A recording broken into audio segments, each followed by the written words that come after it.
Ja, grüß euch benannt und einen Sakrischgurden. Jetzt Kasperl. Ich bin heute nicht alleine. Ich habe mir den lieben Matti mal wieder ins Haus geholt. Ja, Metal, meine lieben Haterchens. Da bin ich auch mal wieder. Selten ist es, aber ich bin trotzdem mal wieder hier und danke dir für diese Chance. Freut mich, hier zu sein.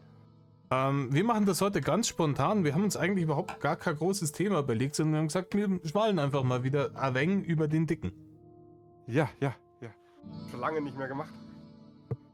Und Also so Podcast-mäßig meine ich, ne? ja, es ist jetzt auch nicht die Welt passiert in letzter Zeit. Das muss man ja auch ganz deutlich dazu sagen. Aber die Sachen, die passiert sind, die waren schon wieder höchstgradig Hanebüchen, finde ich. Was Ja. meinst du? Also Ja. diverse Discord-Leaks. Ne, von dem Mann, der sich ja angeblich komplett aus dem Internet zurückgezogen hat. Ja. Mittlerweile ist ja das Discord wieder gelöscht ach Gott, wie viele Male habe ich schon vergessen zu zählen. Keine Ahnung, wenn du die TS noch mit reinrechnest, 8., 10. Möglich, wenn nicht mehr. Ich sag dir auch, das war noch nicht das letzte, da kommt schon wieder eins. Wenn es wieder juckt, ist wieder eins da. Ja, natürlich. Es ist genauso wie mit, ich ziehe mich aus dem Internet zurück, Diggi. Das ist auch schon zum 10. Mal passiert oder zum 16. Mal, glaube ich. Zum 17. Mal. Ah. Man verliert den Überblick. Ja, nee. Kurz im Wind, ganz ehrlich. Aber, Nee. Da passiert da in dem Fall nicht viel. Das Einzige, was passiert ist, ich bin wieder da. Ja. Ich mache wieder weiter, wie gehabt. Es gibt ja diverse Theorien. Ne? Also, was er jetzt vorhat, dass er sagt, hier, ich mache auf eine gewisse Zeit auf Bürgergeld und kann dann wieder irgendwie. Es gibt wohl auch wieder Anzeichen, dass Arne am Fiskus und an den Gläubigern vorbei über Marion oder wahrscheinlich jetzt dann bald über wie er nicht heißt, hier Sensen-Uwe U.W. in netto in Reinis Tasche wandern. Ne? Ja. Ach Gott, hör mir auf. Nur woher soll's kommen, wenn er nicht Streamen macht oder Videos? Ich frage mich da halt, woher kommen die Kohlen? Ja, klar. Also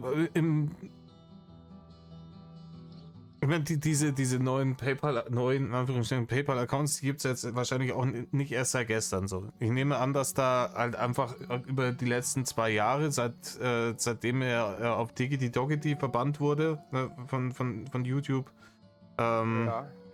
dass er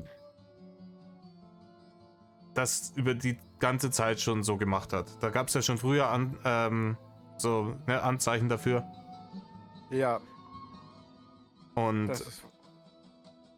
ja. Apropos YouTube, an meine lieben Abonnenten, sehr geehrte Damen und Herren, liebe Kuchenkinder,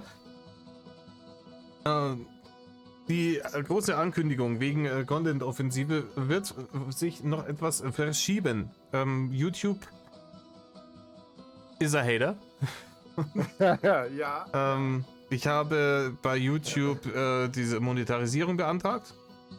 Und dann haben die gesagt, Moment einmal, das machen wir nicht, weil dein Content beruht zu sehr auf dem Content von anderen Leuten. Aber du kannst hier in Videoform eine Beschwerde einreichen und das habe ich dann gemacht. Und dann habe ich denen in der Beschwerde halt gesagt, so, ja, keine Ahnung, sehe halt nicht ein, weil Reaction-Content ist ein gängiger, oft monetarisierter Content, der sehr viel Barrende einbringt in ganz YouTube. Es gibt Leute, die haben reine Reaction-Kanäle, wo sie nur ihre Twitch-Streams hochladen und verdienen sich damit einen goldenen Arsch. Und hab dann halt Beispiele gebracht und dann hieß es, ja, auf Deutsch. Wir haben zwar jetzt die komplette Kommunikation mit dir war jetzt auf Deutsch, aber das Video, Nee, das hättest du auf Englisch machen müssen. Können wir jetzt leider nicht anerkennen, jetzt musst du einen Monat warten. Also nicht so, keine Ahnung, lad das Video nochmal in Englisch hoch, sondern nee, jetzt musst du einen Monat warten. Hättest du mich gefragt, ich hätte sogar ein Beispiel mitgegeben, weil da habe ich dasselbe Problem, habe ich auch, Entschuldigung, habe ich auch schon gehabt. Da haben sie mir die Monetarisierung weggenommen. Aus genau dem gleichen Grund wie bei dir. Und dann musste ich auch eine Beschwerde einlegen. Was habe ich gemacht? Ich habe mir halt was zusammengetextet und habe dann Beispiele genannt von meinen Videos, dass ich diese Videos von Rainer eben was drüber gesagt habe und das eigentliche Video ging eigentlich 16 Minuten, mit mir aber über eine Stunde. Ja. Das haben sie sich angehört, das habe ich auf Englisch gemacht und ja, quasi 3-4 Stunden später hatte ich meine Monetarisierung wieder. Ja, gut, wie gesagt, ist jetzt dumm gelaufen. Ja, Hätte ich mich besser informiert, wäre es besser gelaufen. So, Lehrgeld bezahlt, muss ich halt jetzt nochmal einen Monat warten. Ich werde es Ende diesen Monats, also praktisch in 3 Wochen nochmal probieren. ja, das kann man schon abwarten. Du hast jetzt so lange drauf gewartet, die paar Wochen. Genau, zwischendurch kann ich ja anschaffen gehen, weil Barne müssen rein. Barne und immer wieder Barne. Ja. Warum müssen Barne rein? Ich habe es in dem einen Video schon mal erwähnt. Bei mir hat sich die Lebenssituation etwas verändert und dementsprechend müssen wir Barne rein. Ja, unsere Katzen, wir haben 6 Katzen, die wir uns angeschafft haben, bevor sich die Lebenssituation so verändert hat. Ne? Das geht ins Geld, Digi. Und ja, ich glaub's. ist ein Luxus, den man sich leisten können muss. Wenn dann zwischendurch mal das Schicksal reinfickt und sagt so, im Übrigen, ne? Ach, Kohlentechnisch läuft es jetzt die nächste Zeit eher mal nicht so geil, dann schwierig. Aber egal. Zu erfreulicheren Themen, obwohl, weiß ich ja, nicht. du willst ja was dran ändern, ja. Von daher ist das eine respektable Sache, wie ich finde. Und von daher passt das schon. Du musst halt jetzt ein paar Wochen warten. Und genau. Wir haben dann auch überlegt, so keine Ahnung, mal außerwinklerische Themen zu besprechen, einfach Spaßvideos zu machen, in denen ich mich über Dinge aufreg. Und schauen, wie es ankommt. Aber zurück zu unserem Kalorienkardinal. Ich weiß es ja nicht. Also es gab ja Kritik an diesem einen, also an dem einen Leak mit Reini selbst. Und der Kritik bin ich ein bisschen hin und her gerissen. Also Welche meinst du genau? es gab zweierlei Kritik. Also eine Kritik kann ich hundertprozentig unterschreiben. Und das ist, gebt dem Mann kein Geld, nur um irgendwelches Met zu generieren. Ne? Ja, richtig. Damit helft ihr genau einer Person, das ist Reini. Und er fühlt sich in seinem vollkommenen Wahnsinn, er wäre tatsächlich eine wichtige Person im Internet, dann weiter bestätigt. Und Leute, nein. Nee, einfach nicht machen. Ne? Aber wenn dann die Scheiße schon mal heraus ist, wurde halt kritisiert, man hätte Reini auf dieses Kinderthema gelenkt. Das habe ich irgendwie da nicht rausgehört. Hast du das da rausgehört? Nein.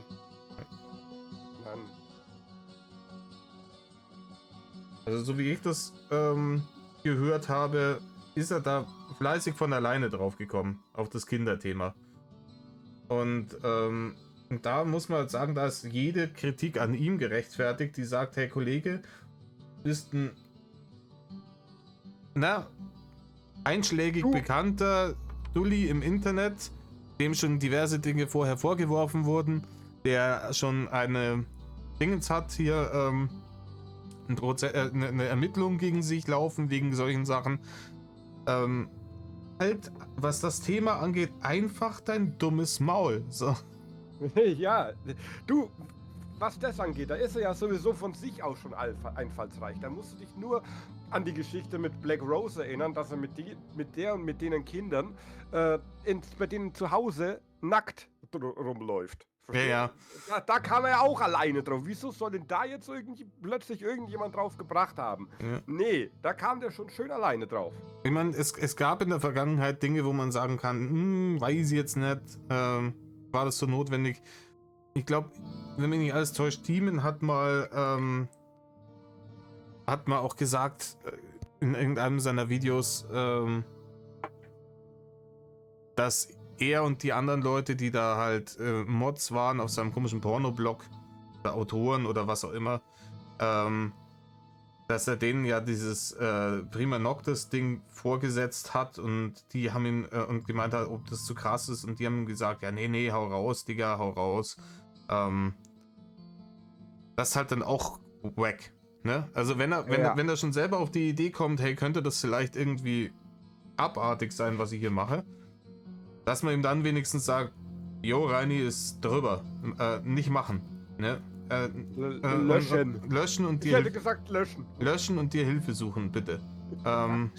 Aber nee, da ist man ihm in den Arsch gekrochen, um weiter schönes Met generieren zu können. In alle 7, nicht nur in einen. In ja. alle 7. Die Minen von Moria sind ein Scheißdreck dagegen. Ja. Und ja, das finde ich eher verwerflich, ne? Also wenn man ihn dann da noch bestätigt und sagt, nee, das ist eine Top-Geschichte, ja, wenn da irgendjemand was dagegen hat, sind die alle nur verklemmt. Hau raus, Digga. Ne? Da habe ich eher ein Problem mit. Was Rainer angeht mit hau raus, ist eh problematisch. Rainer und raushauen war noch nie eine gute Idee. Eher reinhauen mit AI, ganz wichtig. Ja, reinhauen, schon eine bessere Idee. Ach, hey. Ja, aber das sind halt so Geschichten, die haben ihn halt dahin gebracht, wo er halt jetzt ist. Was er alles hat? Ja, was er alles so halt für Geschichten rausgebracht hat. Ne? Deswegen gucken halt die Leute komisch, wenn es um Kinder geht, wenn es um FKK geht, wenn es um ja, andere Dinge dieser Art geht. Dann gucken ihn halt sämtliche Leute, die ihn besser kennen, komisch an. Nee, warum nur? Ja. Nee, ganz ehrlich, aber jetzt nehmen wir das Ganze mal aus dem Internet raus, ne? Und nehmen das in eine alltägliche Situation. Keine Ahnung, du bist in der Kneipe, ja, und triffst irgendeinen Typen, geiseligen, ne, bisschen ungepflegten Typen, und erhältst dich mit dem, aber der scheint auf den ersten Ding ganz nett zu sein. Ja. Und der fängt aus dem Nichts an, dir Storys an Knie zu schrauben, von wegen, ja, seiner FKK-Kommune und dass er da ja eigentlich mit Kindern und so da gar kein Problem sieht und so weiter und so fort. Ich glaube, dann dauert es halt nicht lang, bis jeder normale Mensch sagt, hey, ich glaube, dass du nicht mal alle Latten am Zaun hast. Was in einer Latte? Ich hab's mir jetzt gezielt verdruckt, genau das eben nicht zu sagen. Okay. Heute ein Mai und schleich die, ne? Ja. Und zwar auf Lotto. So ist er halt, der denkt halt. Aber wie soll er auch an sowas denken? Weißt du, er hat halt nicht gelernt, wie man mit Menschen außerhalb der Schanze umgeht. Ja? Wie soll er es auch gelernt haben? Er hat es ja nie mitbekommen und auch nie geübt. Weil er hatte nie großartig Konversationen mit Menschen. Und die er hatte, die war halt nicht tauglich. Ja, man muss sagen, man sagt immer, Rainer hat eigentlich für den Start ins Erwachsenenleben ideale Voraussetzungen mitgekriegt. Das stimmt auch, also rein finanziell. Ja. Also mit 21 ein Haus haben und ich weiß nicht, einen fünfstelligen, auch wenn es ein kleiner fünfstelliger Betrag war, aber einen fünfstelligen Betrag an Erbe noch aufs Konto gelatzt. Mhm. Aber das Problem ist halt, Rainers Start ins Erwachsenenleben ist halt schon viel früher kaputt gemacht worden. Das lag halt daran, dass er halt einfach eine brunzdumme, selber irgendwie wahrscheinlich intelligenzgeminderte Mutter hatte und Ja, keine Ahnung, was ich jetzt über Rudi sagen soll, aber Ja, was also willst entweder, du? entweder hat er zu viel oder zu wenig geschlagen, eins von beiden. Nein, ich glaube einfach, er hat ihm zu wenig beigebracht, dass ja manche Sachen halt sich verändern über die Zeit hinweg. Weil das Einzige, was er ihm beigebracht hat, so kommt es mir immer vor, so verhält sich Rainer auch. Ja, das ist alles 80er und drüber hinaus kam er halt nie. Ja. Ja gut, Ja, ein fragliches Bild von Frauen und Familien hat er ihm beigebracht. Ja, das meine ich, das sind halt Zeiten 60er, 70er, 80er so. Und ja, Rainer kam halt da nie raus. Da sind wir wieder dann beim sich selber ins Exil stecken. Ich gehe nicht mehr raus, ich rede nicht mehr mit Menschen, mit denen ich rede, ist kein Dialog möglich, weil ich brüll nur rum. Also wie soll das gelernt haben? Und er hatte einen konservativen Vater, davon bin ich felsenfest überzeugt. Also mit der Zeit gehen, das war einfach nie drin. Und jetzt schafft das halt gar nicht mehr.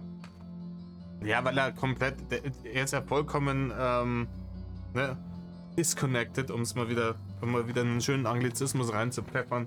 Ja. Vom ganz normalen Leben. Ja, der hat damals schon sein Gehirn disconnected und es bleibt auch disconnected, glaube ich.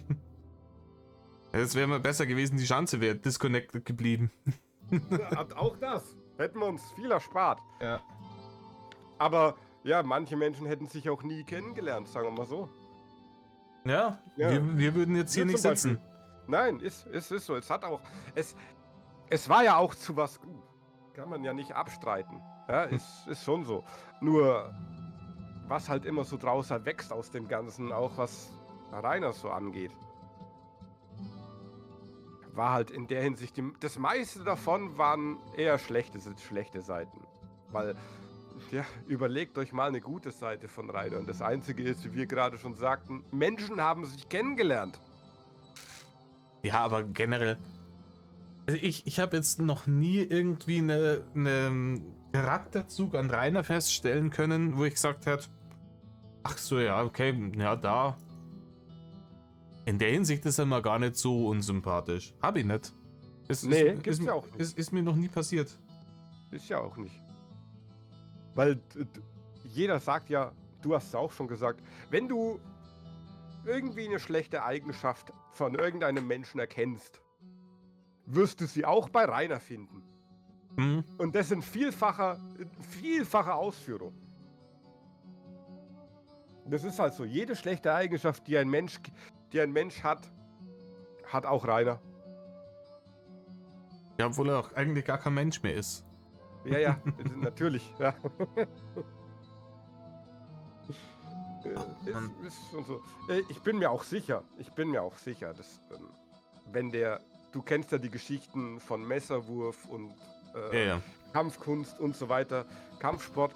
Ich sag dir ganz offen, ich bin froh, dass das Lügen sind. Wären das keine Lügen, hätten wir alle ein viel größeres Problem. Ja, wenn der tatsächlich in der Lage wäre, jemanden wirklich ernsthaft zu verletzen, außer durch Zufall, ne? Ja. Also, Dann gäbe es schon mehrere Verletzte, davon kannst du ausgehen. ja. Da wäre der Taschenlampen Dulli nicht der Erste gewesen, aber das ist ja der Segen an ihm, ist ja wirklich, dass er halt einfach gar nichts kann. Ja. Und Ja, das richtig. ist der Segen für alle Hater, Kuchenkinder, Frauenkinder, die jemals in seinem in mögliche Griffweite seiner Fettfinger gekommen sind. Du, ich sag dir, wenn der wirklich Messer werfen könnte, ich wäre nicht in seiner Nähe, nie. Hm. Weil ich wüsste nicht, ob der sich gehen lassen würde. Ja, er hat versucht, irgendwie mit dem Bogen auf die Leute zu schießen und so, also. Ach komm, der hat auch mit Axt versucht, auf Leute zu werfen. Ja, wir wissen alle, wie das ausgegangen ist. Wie gesagt, Gott sei Dank ist er der Inbegriff des Körperklaus, ansonsten hätten wir ein richtiges Problem. Ja.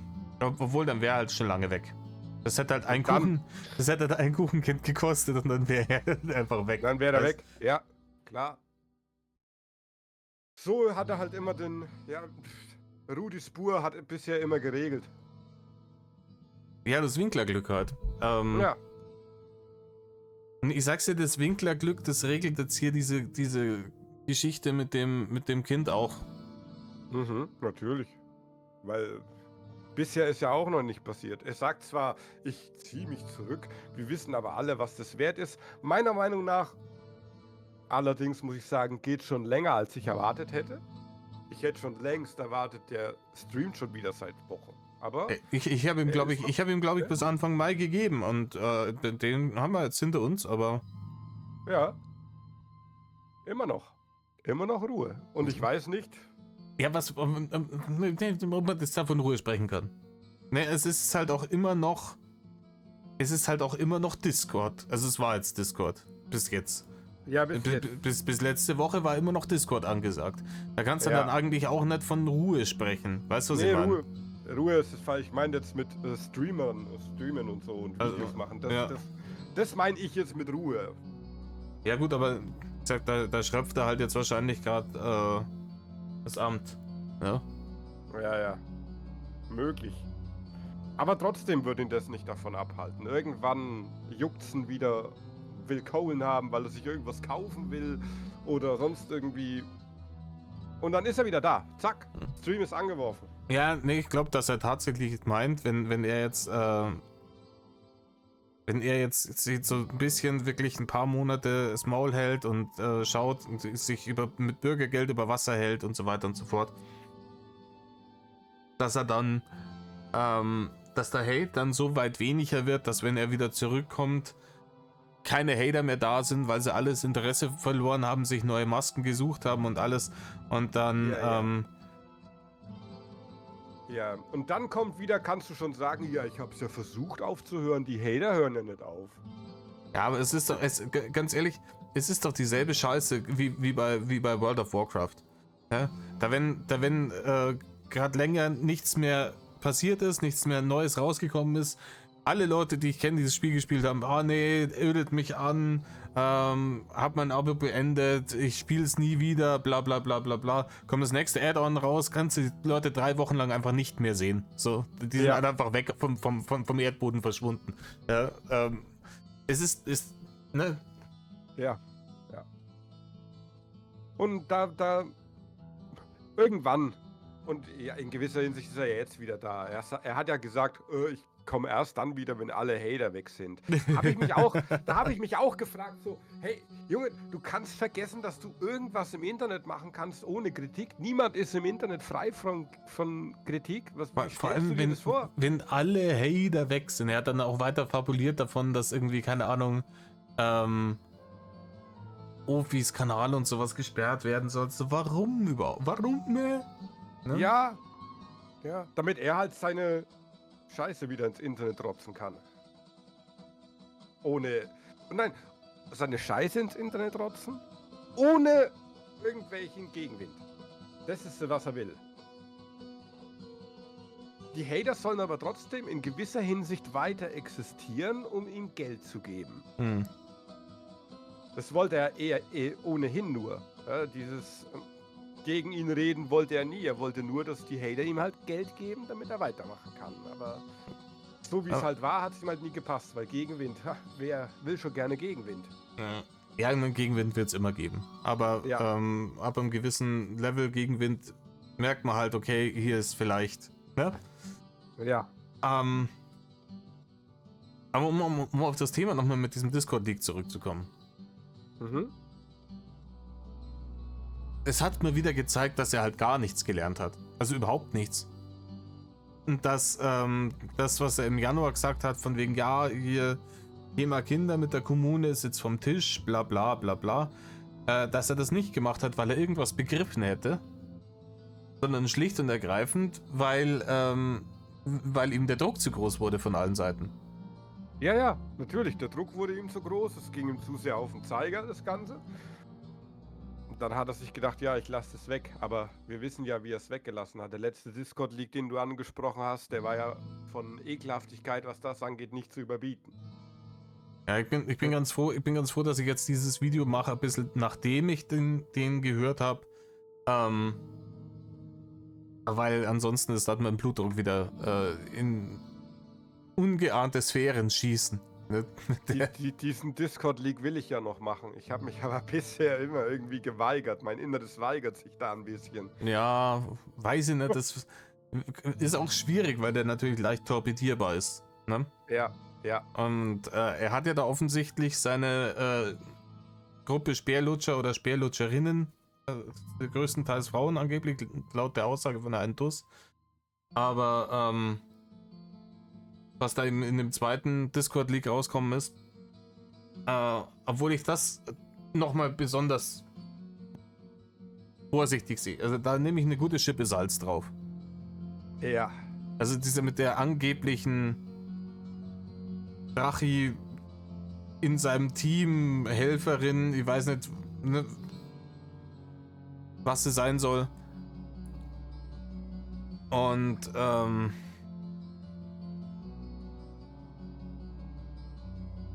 das glaube ich alles nicht. Weißt du, was ich meine? Ja. Also, ja. Was ich ihr glaube, ist, dass die zusammen versuchen, gegen Hater-Content vorzugehen. Ne? Sachen melden, etc. bla bla. Ja, gut. Das haben wir ja alle schon mitgekriegt, dass Dinge versucht wurden auf allen möglichen. Wie gesagt, bei mir auf dem Kanal erst im Januar wieder und ja gut, es ist da ist es wiederum allerdings, sage ich ganz, nicht so leicht, weil wenn der jetzt irgendwie manche Meldungen kann er nur selber machen. Da kann er nicht seine Drachis vorschicken und sagen, meldet die mal. Hm.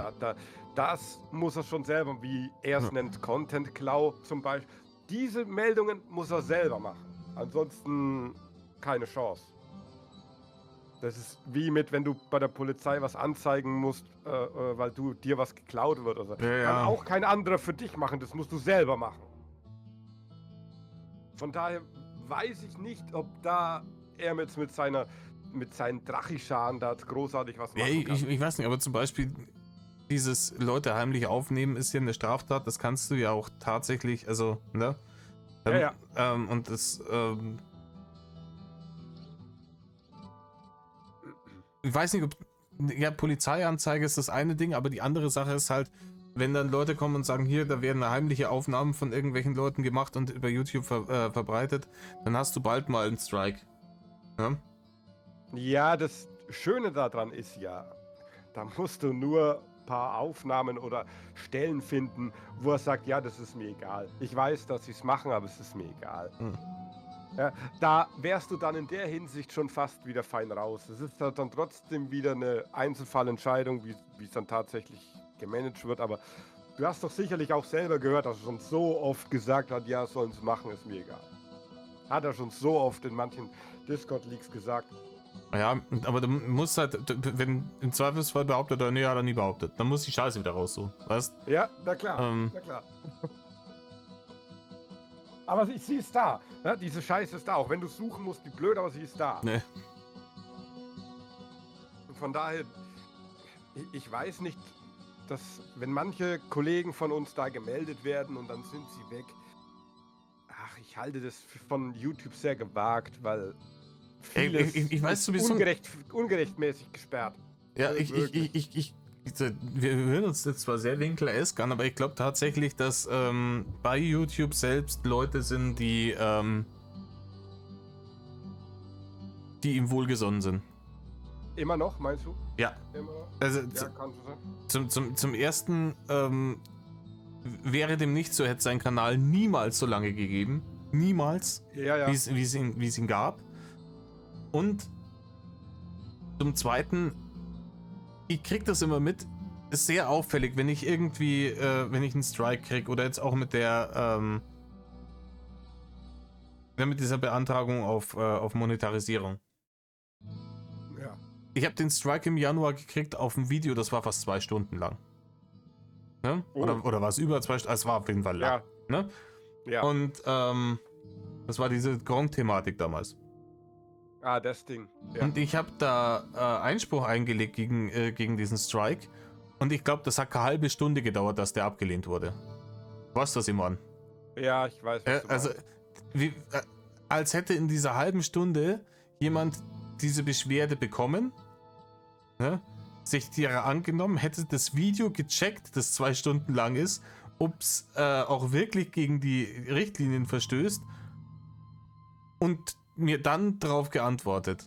Da sitzt einer drin, der denkt sich, ja, nee, diese ganzen Drachenlord Kasperl, die nicht. War jetzt dasselbe, es war jetzt dasselbe mit diesem Antrag auf diese Monetarisierung. Antrag gestellt, 2 Stunden später, nee, du nicht. Mit hanebüchenden Begründungen. Ja, ich würde zu viel Fremdcontent benutzen. Ich sag, Diggi, ich mache aus dem 10 Minuten Ursprungsvideo, mache eine 2 Stunden Reaction draus. Ja, da ist nichts mehr Ursprung, 16 Minuten. Das ist einfach weg. Und das ist halt scheiße, wenn YouTube das macht. Wenn ich das von irgendwelchen Leuten höre, auch mir ist es passiert, ich denke mir da, ja, wieso muss ich mir jetzt da die Mühe machen eigentlich? Und ich bin ja, jetzt, da ich monetarisiere, kann ich hier mal sagen, jedes Video, absolut ausnahmslos jedes, lasse ich von YouTube manuell überprüfen. Und wenn die mir dann sagen, du nutzt Content von anderen, du machst Content Cloud, du machst nicht deinen eigenen Content draus, finde ich das schon mal alleine lächerlich, weil ich sage, ich lasse euch alle meine Videos überprüfen. Warum macht ihr sowas?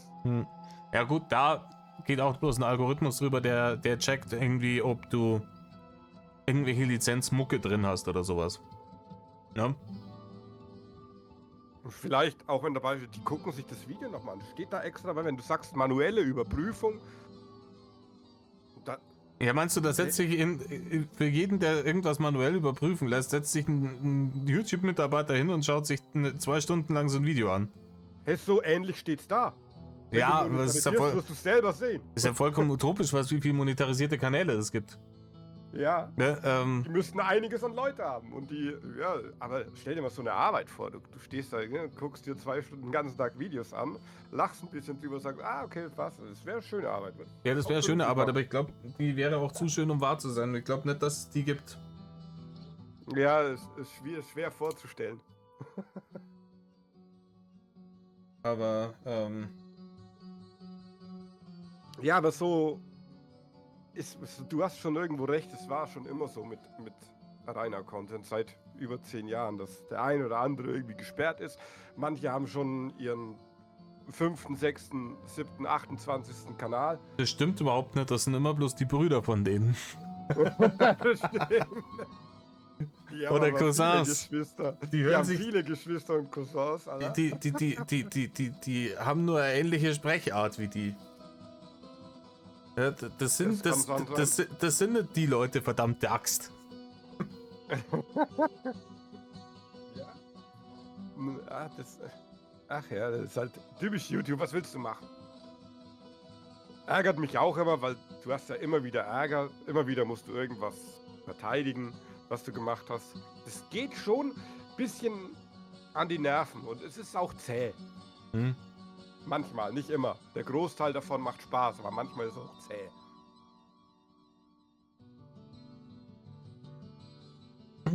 Ja, aber das ist ja, glaube ich, auch wirklich die Absicht von Reini und seinem Unterstützerteam, keine Ahnung, wie die sich nennen. Drachi-Abschaum. Bärlutscher. Dass die wollen uns halt das Leben so schwer wie möglich machen. Die wissen ganz genau, eigentlich haben sie nicht wirklich eine Handhabe. Also solange ich nicht mich hier hinsetze und eine halbe Stunde lang Hurensohn sage, ne, können die mir eigentlich wenig. Ist richtig. Ach aber komm, auch andere haben schon das Huso-Wort benutzt und denen ist gar nichts passiert. Komm. Nee. Ich denke nicht, dass es dieses Wort ist. Aber ja.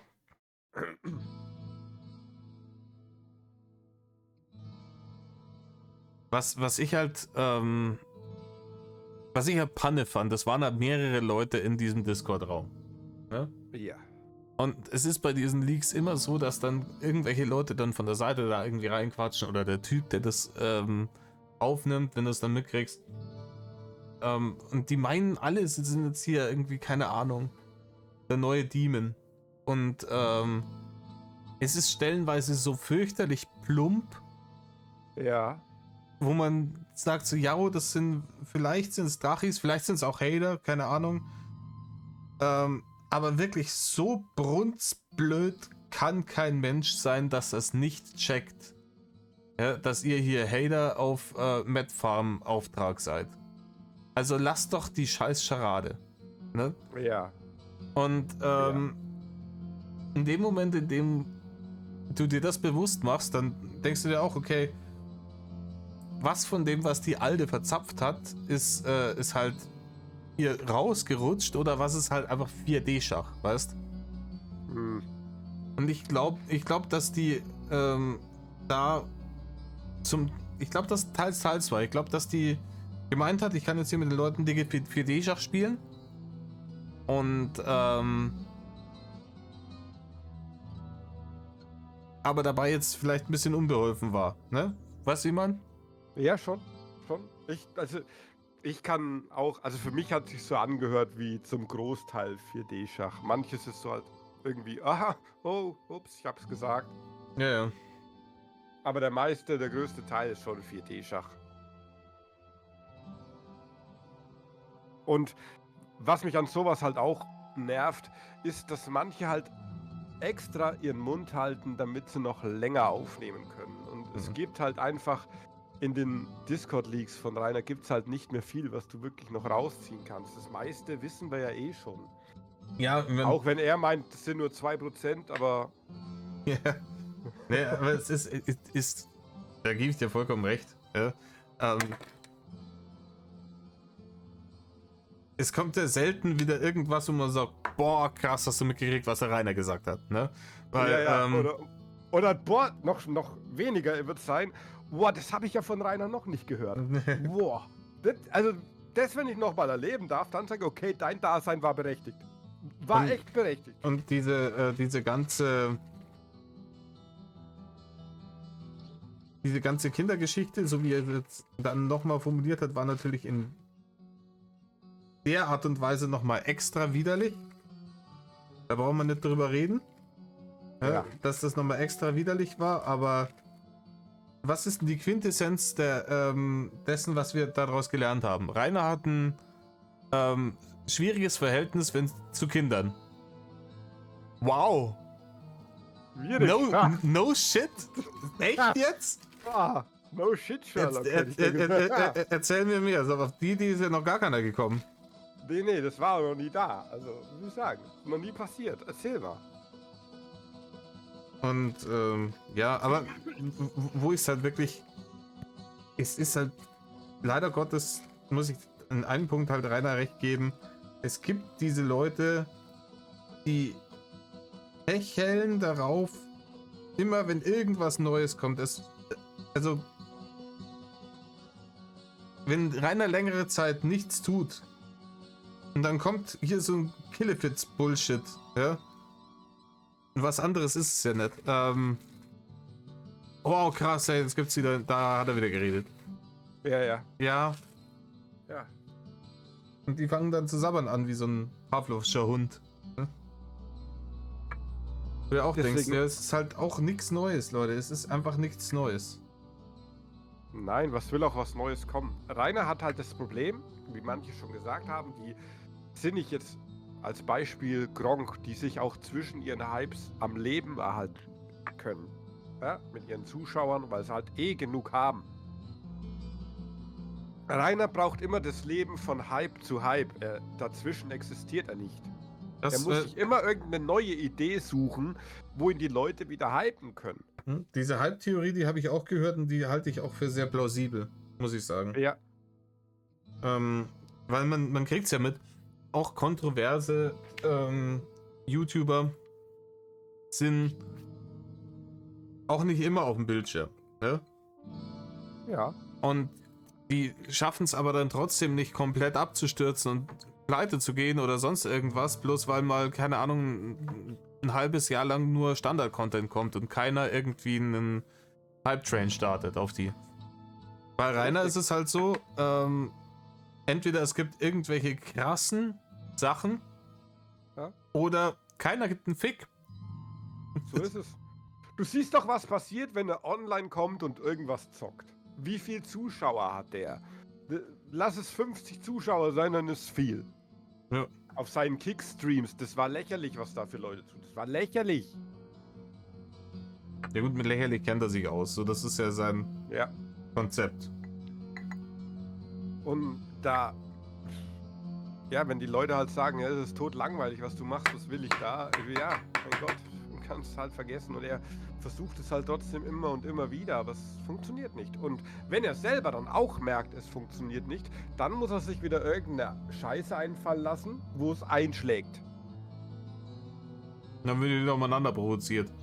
Wir haben es ja festgestellt,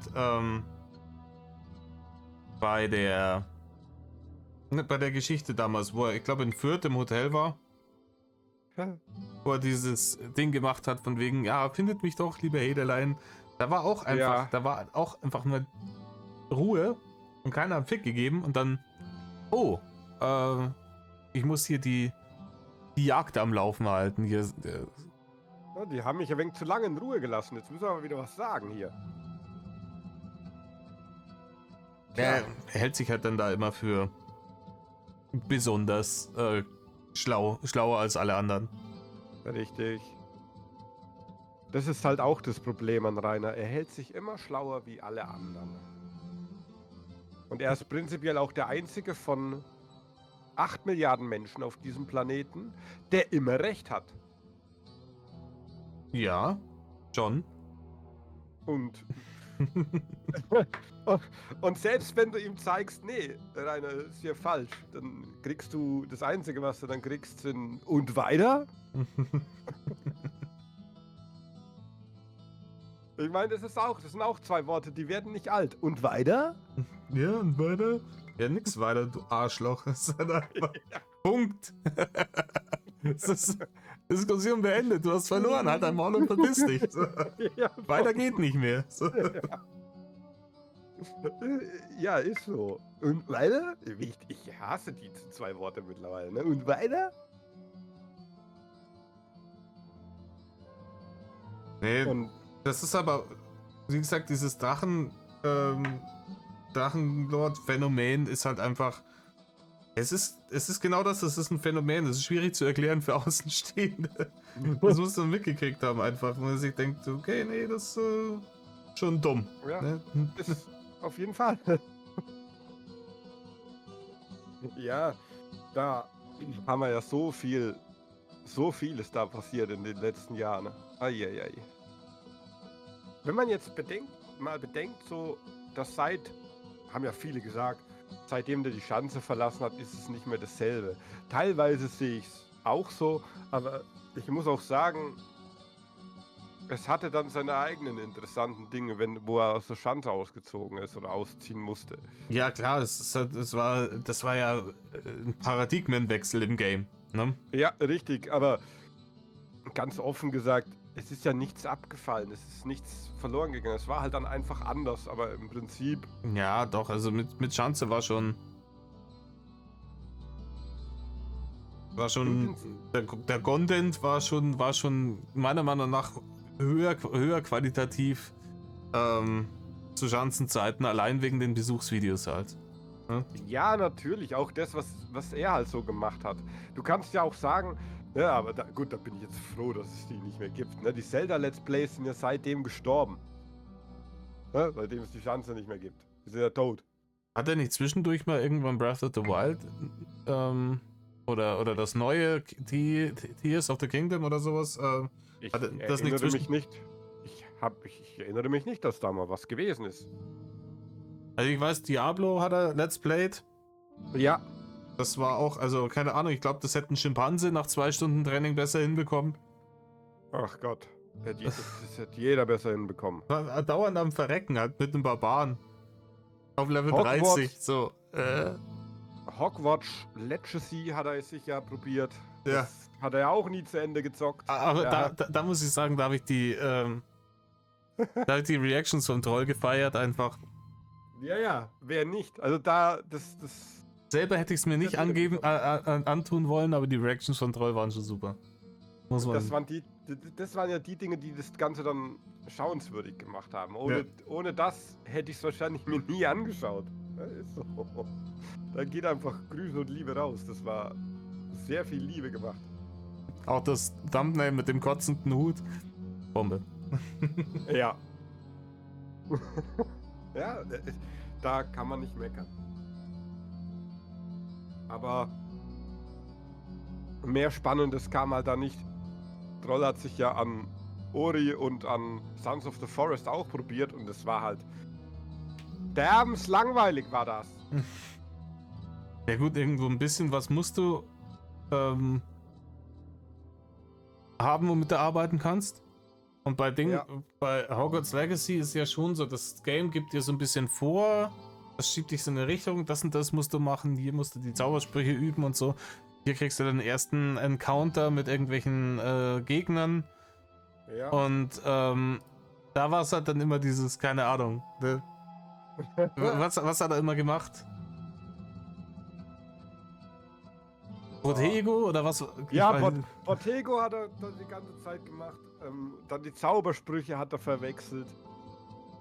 Ach, das war schon wild. Der Leselord war wieder am Start, aber, Ja. bei diesen ganzen keine Ahnung, was er halt immer so gerne spielt, jetzt dieses, wo du auf dem Mars da rumbaust, was er in seinem komischen 12-Stunden-Stream gemacht hat, oder diese Dinge, wo du halt irgendwie Open World in der Gegend umeinander und einfach irgendeine Scheiße aufsammelst und daraus irgendeine andere Scheiße baust. Ja. Da gibt's halt wirklich keine Ahnung. Jetzt hat er mal wieder vergessen, dass er Sauerstoff braucht und ist gestorben. Wow. Das ist halt nichts Interessantes, wo du jetzt großartig auch noch was draus machen könntest. Ja. Weil es an sich schon totlangweilig. Wenn ich dran denke, Troll hat bei dem Let's Play Ori hat er ein Gedicht vorgelesen. Also, hey, komm. Was willst du da anderes machen? Ja, aber das ist ja auch so ein Ding, weil er zählt das ja auch immer noch auf. Ja, immer wenn man kriegt das ja immer mit, wenn er dann wieder mit irgendjemandem schwallt. Auf TikTok war es ja auch so, und ja, was machst du? Ja, ich mache hier Videos und Streams und Let's Plays und er zählt diese scheiß Let's Plays auch immer und immer und immer wieder auf, obwohl, Ja. also ganz ehrlich, die allerheftigsten Drachis schauen sich die Scheiße nicht an. Ja, das sagen sie ihm nur, damit er sich irgendwie geil fühlt. Und kein Schwein auf dieser Welt bezahlt diesem Mann 30 €, dass er sich im Discord da reinsetzt und die beim Daddeln von irgendwelchen. Was hat er jetzt da irgendwie malen nach Zahlen oder sowas? Nur mit draufklicken statt mit malen. Weißt du? Ja, richtig. Ach, ich hab schon so oft gehört, ich soll mal mit Rainer reden, mal ins Discord rein, gedacht, nee, Discord ist uns, ich bezahle sicher keine 30 €, um einfach nur einmal mit Rainer zu quatschen. Nee. mach ich nicht. Nee, es wäre auch super dumm. Es wäre Ja. halt auch super dumm, weil Rainer, ich glaube, zu einem gewissen Punkt ist er sich das dann auch bewusst, dass er sagt, hey, es wird kein Schwein dafür 30 € bezahlen, da reinzukommen, um mir beim Daddeln zuzuschauen in diesem Discord, weil die haben ja mir auf Kick, wo es umsonst war, schon nicht zugeschaut. Ne? Ja. Ich glaube, dass er tatsächlich so der Meinung ist, es wird wieder irgendwelche kernbehinderten Wannabe-Demons geben, die meinen, sie sind jetzt der nächste krasse Insider im Game und sie holen jetzt da die News aus Rainer raus, womit sie Fame kriegen, die ihm dann da 30 € geben. Und 30 € sind 30 €. Klar, die hat er so schnell wieder verbrannt, so schnell schaust du nicht, aber trotzdem. Ne? Oder auch Findus 100.0, der reinkommt und das erste, was er sagt, Pipi Kaka auf Rudis Grab und sich schon toll fühlt. Das ist alles schon mal da gewesen, weißt du? Das ist alles schon mal da gewesen. Ich höre es mir ja meistens an, um noch irgendwie entweder mich unterhalten zu lassen, weil ich hören will, ob er mal irgendwie wieder getriggert wird. Und wenn das nicht der Fall ist und ich höre nur langweiliges Gerede von denen untereinander, hey, dann habe ich den Discord-League schneller wieder ausgemacht, wie ich ihn angemacht habe. Ja. Ja, und wie gesagt, keine Ahnung, das mit der einen Ollen da, mit denen sie da gequatscht haben. Ach, komm. Also- Auch diese Zeiten, wo wo es so amüsant war, dass er mit Mullen gequatscht hat. Das ist doch auch vorbei. Wir wissen doch alle, dass er es nicht kann und sie das nur macht, um ihn ein bisschen aus der Reserve zu locken. Aber wirklich was dabei rumkommen wird doch nicht. Ja, es sind halt die üblichen zwei Alternativen, die du hast. Also du hast die üblichen zwei Alternativen. Das ist entweder ist es eine Haterin oder die ist eine, die auf dem geistigen Niveau von Rainer ist.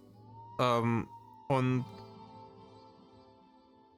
ja, in beiden Situationen macht es doch keinen Sinn, mich 2 Stunden mit der Frau zu unterhalten. Weißt? Ja. Wenn die auf dem geistigen Niveau von Rainer ist, wirst du von der nichts anderes hören, als das, was Rainer ihr sagt. Ja. Dann Arsch, ja, interessiert keinen. Und wenn es eine Haterin ist, dann ist das Gespräch sowieso komplett Luft. Ja, weil Richtig. natürlich tischt die dir dann irgendwas auf, weil die natürlich weiß, dass das aufgenommen wird. Einfach um sich bei Rainer weiter einzuschleimen, um sich dann da irgendwie ihr eigenes Map zu generieren. Die wird den Teufel tun und irgendwelchen wildfremden Leuten, die da ins Discord reinkommen, ihr hart erfarmtes Met vor die Füße schmeißen. Die will doch den Fame selbst. Ja, richtig. Aber jetzt stell dir mal vor, und das ist das wirklich, wie ich finde, mittlerweile das sehr viel interessantere, das habe ich auch in meinem letzten Video erwähnt. Es wäre mittlerweile sehr viel interessanter, wenn sich eine Mulle mal wirklich für ihn interessieren würde und die beiden kämen zusammen und die meint es wirklich ernst mit ihm. Aus Punkt 1, die will ja dann auch irgendwann mit ihm mal in die Kiste hüpfen. Und merkt, das geht nicht, weil Erektionsstörung as fuck wegen eben diesem Übergewicht. Stell dir mal vor, die meint es ernst. Das Erste, was sie sagt, ist dann zu ihm: So, Bruder, wir machen jetzt eine Diät. Und zwar bis das funktioniert. Und wir alle kriegen das. Ey, glaub mir, ich hätte einen riesigen Spaß. Oder auch mit der Kohle. Wenn die jetzt zu ihm sagt: Nee, Freund, wir geben jetzt nichts aus. Wir sparen jetzt dafür, weil du musst deinen Führerschein wieder. Ey, glaub mir, das wäre für Rainer ein sehr viel größerer Stress, wie das, was aktuell sowieso schon. Ja, aber das ist auch wieder höchstgradig utopisch. Ne? Ja, Das natürlich ist es utopisch. Wo sollen die herkommen? Ja, natürlich.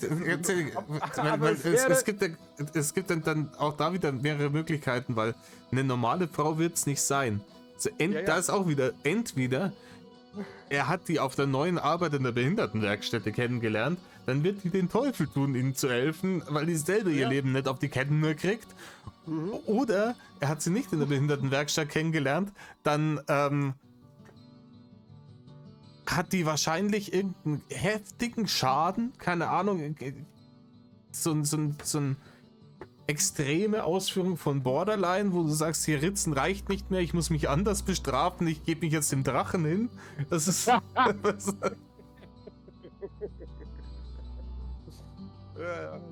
aber in beiden Fällen wird es doch niemals zu einer Situation kommen, in der jemand anderes Einfluss auf ihn hat, auch diesen Einfluss nimmt, um ihn in eine vernünftige Bahn zu richten. Also die Frau ist entweder behindert oder geisteskrank, die das machen würde, in den 0,0001% Wahrscheinlichkeit, dass das jemals passiert.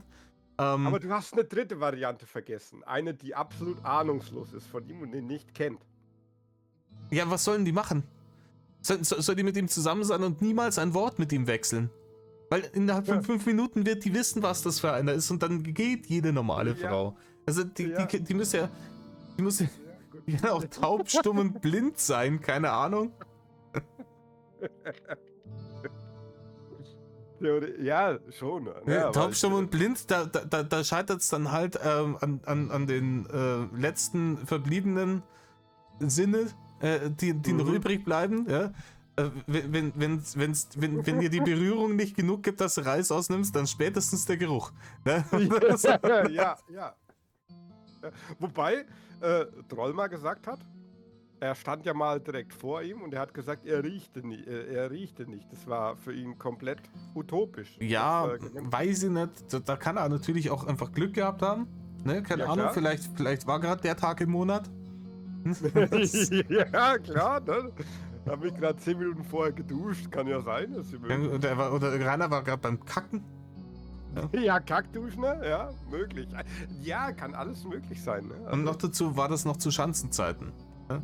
Da ist bei Rainer noch das Wasser direkt aus dem Hahn gekommen, so. Weiß ich nicht. Und da hat er ja auch immer noch glaubt, es kommen irgendwie Mullen oder sonst irgendwas. Ja. Also, wenn ich mir die Sachen so, die Tiki-Toki-Streams angeschaut habe, so bevor er da jetzt sein Ende angekündigt hat, ne? Wenn du dann da sitzt und schaust und okay, seit 10, seit 12, seit 14 Tagen dasselbe T-Shirt, dann schaut er sich runter, ja, wo kommt denn der Fleck auf dem Shirt her? Ja, Digga, wo wird er herkommen? Keine Ahnung. So. Kann schon mal passieren, ne? Wenn Uwe einmal am Tag mit dem Eimer mit den alten Schlachtabfällen kommt und die in seinen Trog reinschüttet, dass er einen kleinen Fleck aufs T-Shirt gibt. So. Wenn er mal wieder mit der Sense daneben gehauen hat. Ja.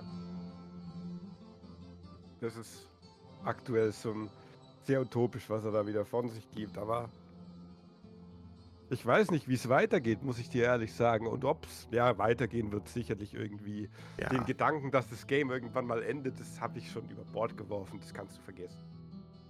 Ja, ich meine, keine Ahnung. Er hat in einer Sache schon recht. Also, man muss es ein bisschen umformulieren, aber weil besiegt ist er schon lange. Das checkt er halt nur noch nicht, aber es wird erst aufhören, wenn er tot ist. Ja, aber dann auch nicht auf den Knopfdruck. Das wird noch Jahre dauern, bis das dann wirklich mal in Vergessenheit gerät. Ich glaube, wenn der einen Arsch hoch macht, viel passiert dann da nicht mehr. Ich glaube wirklich, keine Ahnung, lass das ein halbes Jahr sein, dann spricht kein Mensch mehr über den Mann. Dann irgendwann, keine Ahnung, vielleicht so die Hardcore sich in das Thema reingefuchst haben, so Leute wie du und ich und die ganzen anderen, dass die sich dann, wenn sie sich treffen untereinander, weißt du noch, damals der Rainer, ne? Aber, aber dass hier eine Traffic im Internet gibt dafür oder sonst irgendjemand noch Videos macht oder Songs, kannst du vergessen. Ja, viel passiert da natürlich nicht mehr. Das ist vielleicht schon klar, aber es wird trotzdem eine Zeit brauchen, bis das weg ist. Man wird ihn noch irgendwo suchen und schauen, ist es nicht vielleicht doch wieder ein Trick von ihm wie damals? ist er wirklich tot, dieses Mal? Third time's the charm. Ja. Dann kannst du drauf wetten, es wird geschaut und gesucht, wo sein Grab ist. Ja, ich glaube noch irgendwo. Ich glaube, den müssen sie anonym begraben. Ich glaube, wenn der. Ja. Also klar, wenn YouTube-Videos und sowas wird es nicht mehr geben, aber wenn bekannt wird, wo sie den verscharrt haben, dann wird dahin gepilgert und das wäre ein Zustand für alle anderen Leute, die da irgendwen auf diesem Friedhof dann begraben haben. Also ja, oder die Zahnsteine werden geprüft, ob nicht da irgendwo er noch sitzt, verstehst du? Ich persönlich glaube nicht, dass es einfach so abrupt endet. Das wird noch über Jahre hinweggehen. Und ich habe ja gesagt, auch wenn er jetzt mittlerweile wahrscheinlich auf die 250 Kilo zugeht, wir werden ihn noch lange haben. Ja, wir haben ja eine Wette am Laufen. Ja. Ja, in 11 Jahren wird es, wird jetzt, wie alt wird er jetzt? 35 wird er dieses Jahr. Ja, richtig. 35. Also in 10 Jahren und 3 Monaten hast entweder bis dahin du mir 100 Euro bezahlt oder du kriegst 100 Euro von mir. Ja. Wie viel die 100 Euro dann noch wert sind, ist die andere Frage. Aber ja. Ich glaube, dass ich die 100 Euro von dir deutlich früher krieg. Meinst du? Okay. Nee, ich glaube an dieses Glück nicht. Ich sag, der bleibt noch sehr lange erhalten. Und wenn es ohne Arme und ohne Beine auf dem Rollstuhl ist. Nee, weißt du, man hat es jetzt in letzter Zeit auch wieder gemerkt. Er hatte eine Zeit lang letztes Jahr tatsächlich, es waren keine 40 Kilo, wie er behauptet hat. Ne? Ja. Aber er hat ein bisschen was abgenommen zu dieser Kartalzeit. Der scheint ihn ja auch ein bisschen gescheucht zu haben, was das anging, die Abnehmerei und die Fresserei und so. Aber ey, spätestens seitdem der jetzt da wieder in dieser Bude da in Sobis hockt, brauchst mal verzeihen, oder? Da hat er sicher in der Zeit allein schon wieder 20, 30 Kilo zugenommen. Und weil der macht ja nichts. Er bewegt sich ja dann nicht raus. Sein Essen kriegt er geliefert. Dann hat er da seine Mikrowelle drin stehen und seine Switch und sein PC. Und dann wird da gedaddelt und gefressen und gewichst. Natürlich, mehr wird er nicht. Und der wird irgendwann, ich weiß nicht, war das... Es war in Blade, aber ich weiß nicht mehr in welchem, dieser fette Vampir, der da hinter seinem PC mit den ganzen Dingen sitzt. Erinnerst du dich daran? Ja. Ja. Und oh Gott. So ein Ding wird das nämlich. Ja, natürlich wird es so ein Ding. Mit dem Unterschied, dass halt so ein Vampir nicht an einem Herzkasperl verrecken kann und ne? Boah, das wird was. Ja, ich sehe ihn da liegen. Ich sehe ihn da auch liegen. Und ich sag's dir, aber wenn er bis zu seinem 45er, keine Ahnung, einen Schlaganfall hatte und nur noch Gemüse ist, dann machen wir es ganz anders. Dann nehmen wir jeder von uns den 100er und legen den auf den Tisch und versaufen die Scheiße. Ja, oder so. Oh Gott, da bin ich tot. Aber nee, Wette ist Wette. Das ist einfach so.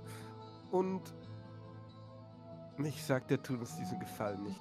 Ich bin da felsenfest davon überzeugt. Er hat uns so viele Gefallen einfach nicht getan. Er hat immer dagegen geredet und ich glaube, dass mit seinem gesundheitlichen Zustand schon schlimmer herschaut, als viele Leute denken. Weil ich glaube, dass er jetzt ich bin nicht mehr selbstständig, so ich mache jetzt Bürgergeld, auch getan hat, weil er keine Krankenversicherung mehr hatte. Ja. Und weil er seit Jahren schon so übers Amt irgendwie versichert ist. Und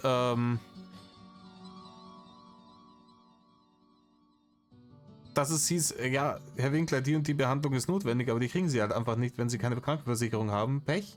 Ne?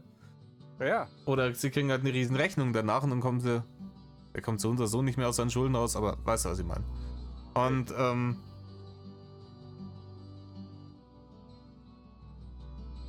ich glaube, der Arzt ist schon nochmal zurückgekommen neulich und hat ihm gesagt, Herr Winkler, es steht 5 vor 12. Ne? Ja, du, möglich ist das schon. Ja, ich halte es auch nicht für unmöglich, dass es ihm schlecht geht. Ich glaube schon, dass es ihm schlecht geht, aber das heißt ja noch lange nicht, dass die deswegen, nur weil es dir hundsmiserabel dreckig geht, dass du deswegen die Füße streckst oder Füße hochlegst. Das kann ich mir nicht vorstellen. Ja, wenn du es lang genug ignorierst. Ich meine, wir haben alle letztes Jahr die Bilder von den Beinen gesehen. Ja, das ist aber auch wieder was. Glaub mir, wenn wir das erleben, dass der die Beine verliert und wir sind noch nach wie vor so hinter ihm her, dann wirst du hören, oh, jetzt nehmen die Haters sich sogar schon einen Behinderten vor. Ja, okay, dann wird auf jeden Fall die Behindertenkeule gezogen. Da kannst du drauf wetten. Die machen vor nichts halt, nicht mal vor Behinderten. Ja, keine Ahnung. Ist halt, kannst du schon behindert sein, wenn du dann ein Arschloch bist du halt trotzdem ein Arschloch. Also, dann bist du halt ein behindertes Arschloch, aber dann bist du halt trotzdem ein Arschloch. So. Ich würde ihm sagen, damals bei seinem Dragon Monday, hat er auch gesagt, mit dem einen Rollstuhlfahrer, wo er dann draußen stand, das war nicht im Dragon Monday, das war davor, und da kam mir der Rollstuhlfahrer und er dann, ja, schau, ich kann stehen und du nicht. Da soll er mal ganz schön das Maul halten. Ja, oder seine Geschichten, wie er irgendwelche Rollstuhlfahrer verknuspert hat und so. Ja, richtig. Oder nass gespritzt, ne? Haben wir ja auch schon gehabt. Und dann gesagt, ich bin mir sicher, der saß nie im Rollstuhl, ja. Ja, klar, hätte es sein können, dass der nie im Rollstuhl so wie bei, was war das? Ich glaube, die nackte Kanone 2. Mit dem, ja. wo er meint, so, ja, der eine Typ, das ist ein Hochstapler und hebt den aus dem Rollstuhl raus und schmeißt den auf den Boden. Oder erinnerst du dich noch an die Geschichte, wo Rainer mit einem Rollstuhlfahrer zusammen war? Oh Gott, habe ich mir Der, gedacht. wo er erzählt hat. Ja, was heißt zusammen? Er war ja nicht wirklich zusammen. Der hat ihn ja nur gebomst. Ja, ja, habe ich mir gedacht, Junge. Äh, und damit wollte es halt, sage ich dir ganz offen, klar, die Geschichte war gelogen, aber ich denke, dass es vielen von seinen Geschichten so ist. Damit wollte er angeben, was er Ja. doch für ein toller Kerl ist. Natürlich war die Geschichte gelogen, aber jeder gelogenen Geschichte wohnt halt auch ein wahrer Kern inne. In dem Fall zum Beispiel, Rainer bekommt nur das zu ficken, was nicht weglaufen kann. Ja. Okay, Ja, aber weil das die einzige Chance ist, dass er da mal schneller ist.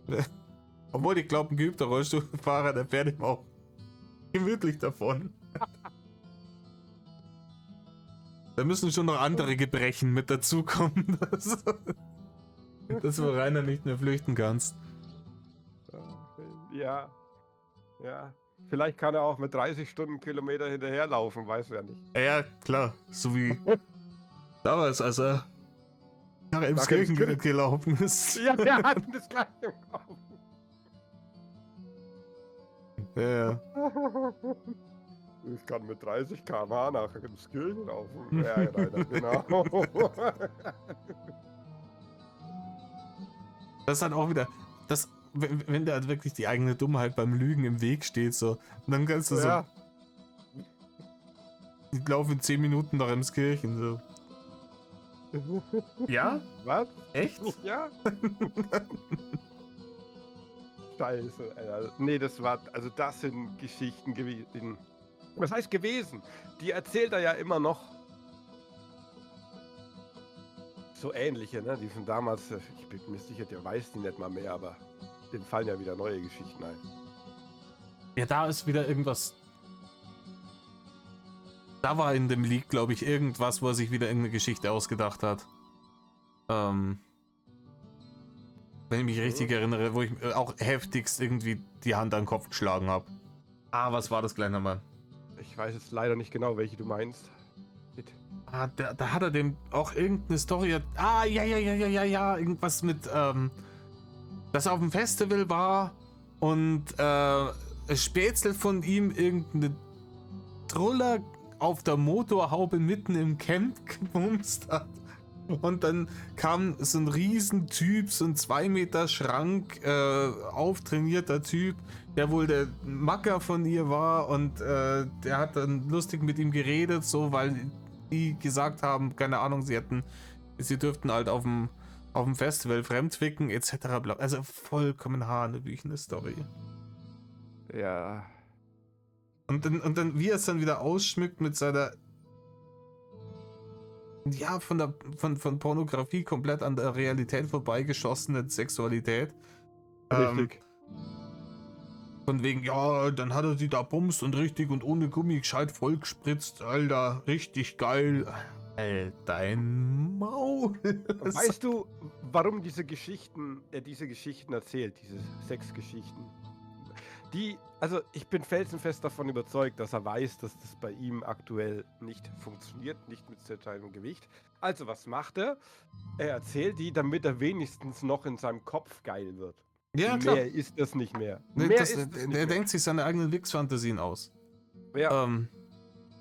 Das Und weil ist er ja auch, sich selber keinen mehr runterholen kann, die ganze holt er sich den im Kopf runter. egal ob es die Hausmädchen-Stories oder die Antwort auf die Träume ist oder der Pornoblog vom letzten Jahr oder so, das sind alles, oder eben auch die Geschichten, die er so auch sonst in diesen Discords erzählt hat, das sind alles irgendwelche Geschichten, die er sich im Kopf ausdenkt, und die er als eigene Wix-Vorlage benutzt. Und deswegen bin ich da immer, reagiere ich da sehr, sehr allergisch drauf, wenn dann so wie diese Black Rose Story kommt. Weil, Ja. das sind seine Wix-Vorlagen, diese Geschichten. Natürlich. Auch diese Kindersachen. Ja. Ich laufe bei Black Rose, bin ich mit den Kindern nackt rumgelaufen. Habe ich mir auch gedacht, Junge, jetzt kommst du mir aber Pep hier. Und bei den Sachen, wo die Fantasie aushakt, da wissen wir inzwischen auch, woher der Wind weht. Ne? Sein ganzer Pornoverlauf, die Dinge, die er mit markig bewertet hat, die Sachen, die auf seiner Festplatte waren. Dieses ganze japanische Pedo-Zeug. Schwierig, würde ich sagen. Ja. Es ist sehr schwierig. Aber gut, dass wir jetzt den letzten Discord-Leak haben, ansonsten hätten wir nie mitgekriegt, dass Rainer problematisches Verhältnis zu Kindern hat. Ja, Gott sei Dank. Ja, ja. Hätten wir nie rausgefunden. Ach komm. Das ist halt, ja, weißt du, von was du aktuell wirklich gar nichts hörst? Von der Kommune. Das ist ja momentan richtig tot. Ja. Ich glaube, da haben ihm auch diverse Leute dann ein bisschen dazu geraten, dass sie gesagt haben, Reini, halt mit der Kommune einfach dein dummes Maul. So, Ja. das, Sowas müssen ihm ja andere sagen, weil selber kommt er nicht auf solche Ideen. Wenn da Ja. irgendwelche Leute was dagegen sagen, patroniert er wieder die nächsten 10 Stunden drüber und hofft, dass es das besser macht. Aber meistens ist es ja eher das Gegenteil, wenn er irgendwo drüber redet. noch dazu, glaube ich, will es Rainer jetzt auf der Zielgeraden auch nicht nochmal versauen. Weißt? Ja. Ende des Monats ist die Bewährung rum. So schnell wieder 2 Jahre rumgegangen sind, gell? Ja. Und das checkt er schon selber, dass das jetzt gar keine Idee wäre, dass man sich da jetzt kurz vorher nochmal einen reinscheißt. Oh ja.